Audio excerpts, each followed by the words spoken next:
Coming up next on the Jeff Crilley Show, you're going to meet the great Brady Zeck. He is an amazing young man. He's 17 years old, and he has a national nonprofit. It's called Trucks for Pups. His journey just ahead.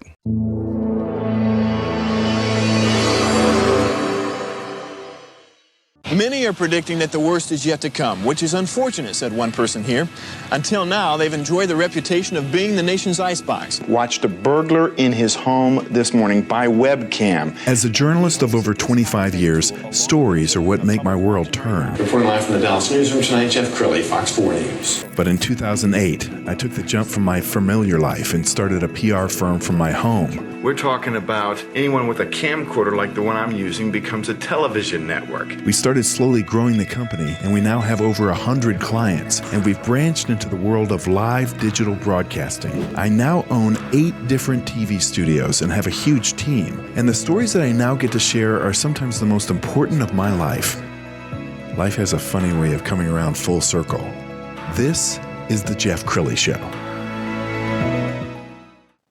Well, I'm so inspired by my next guest. He's just 17 years old. He leads a national nonprofit. It's called Trucks for Pups. The great Brady Zeck is in the studio. Thanks for coming on the show. Thank you for having me. Well, so let's talk about the beginning of the journey. How did it start? Well, we actually started when I was walking past our school service department, and the idea literally just popped in my head. I can't really attribute it to any sort of thing previously. It happened, and I decided, nobody was doing this. It seemed like a need, and I went and executed on it, and we started from there. And he's a great publicist as well, because you got yourself on Channel 4. I found this amazing segment. We can't play the whole thing, but let's play a part of it. Welcome back to The Post. They deliver truckloads of love to animals in need. Joining us on The Post this morning, we have Jesuit High School student, CEO, founder of Trucks for Pups, Brady Zeck. Thank you so much for being with us. Okay, you're a high school kid. What are you doing running a nonprofit? Honestly, it just kind of came to me. I don't really know. It was an idea. It just kind of came to be, and I figured I should execute on it because nobody else was doing it, and it kind of just snowballed. Now I'm here. How does it work? How does this nonprofit work? Tell us what you guys do. So we basically reach out to any animal organizations in DFW or even beyond, and whatever they need, we figure out a way to source that, kind of like a middleman situation, and we provide it to the best quality possible, all for free, for the betterment of all the animals involved. Okay, just an example, like my rescue needs dog food. You go find the dog food from somewhere that maybe is a donation, and then you also transport the dog food? Yes, we do everything involved. To me, and knowing so many rescues in our area, it's the transport that always seems to be the issue. They are in need of something, someone might have it, but it's over here, and they can't get it to over there, and they just don't have the resources or their people. But they got you. Exactly. That's what we specialize in. We've been doing actually a lot of transporting, and you were 100% nailed it. Transport is probably the hardest thing that people are having a hard time with. That is so impressive. And I know because of the economy, many people who adopted animals a few years ago, they go through tough times, and the next thing you know, they're dropping them off at the shelter. So the need is great.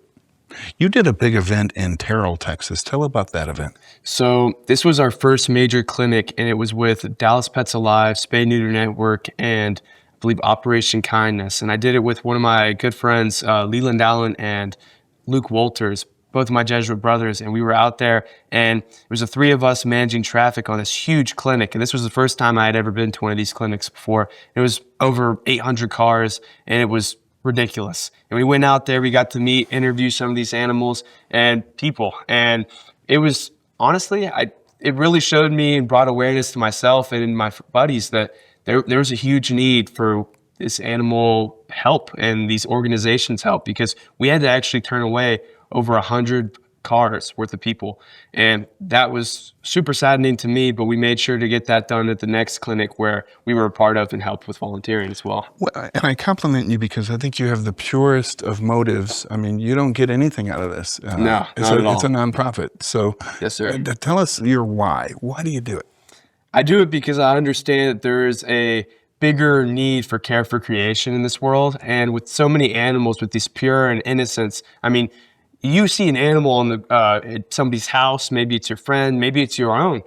These animals, they are just full of love. All they want to do is be your friend and love on you. And that's why we want to go out there and we want to help these animals because they deserve nothing but the best. And when you have these people who are abusing animals, leaving them on the streets, and they're overbreeding at an uncontrollable rate, we feel that there's a need to go out there and make sure that these animals deserve loving homes where they're not dying on the streets and enduring stuff that they don't need to be going through. And you do feel a need in the community because you have the SPCA, you have a bunch of other organizations that are into animal rescue and welfare, but they can't do what you do.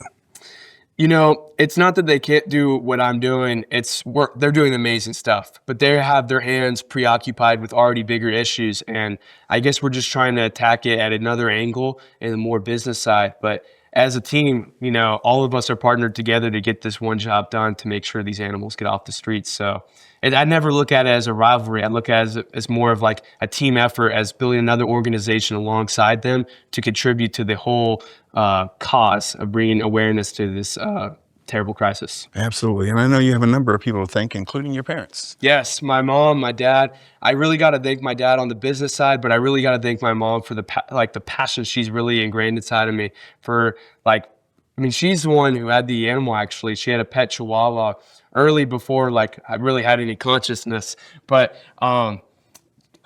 she's been really helping me a lot, especially focusing on the right things, especially when distractions come along. I have to really focus between school, the charity, and making sure my grades are up. And so absolutely. She's been really keeping me on track, and I really appreciate it. I want to pull up your Instagram page because there's some great images, and I'm sure you also want to thank some of the volunteers who've come alongside you.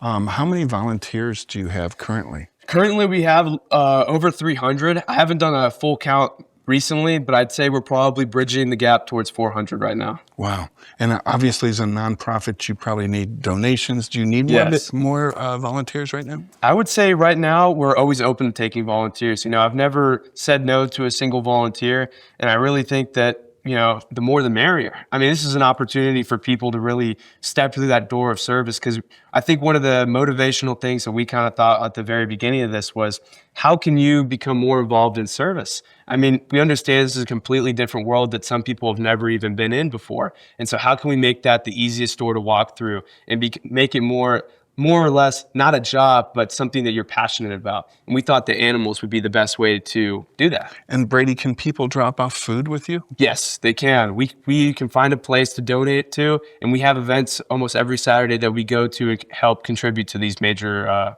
organizations that do this. Absolutely. All right, Brady, we have about a minute left, so look into the camera on the left and give a call to action.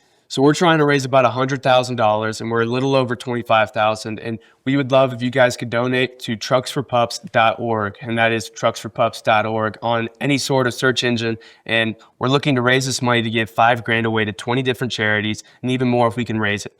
And so that would be awesome if you guys could do that. And I just love to be a part of this show. Awesome. Thank you so much for sharing your heart and your wisdom with us. We're going to end with the website, which again is trucksforpups.org. The great Brady Zeck. Thanks for coming on the show. Thank you so much. You bet. That's it for now. We'll see you next time.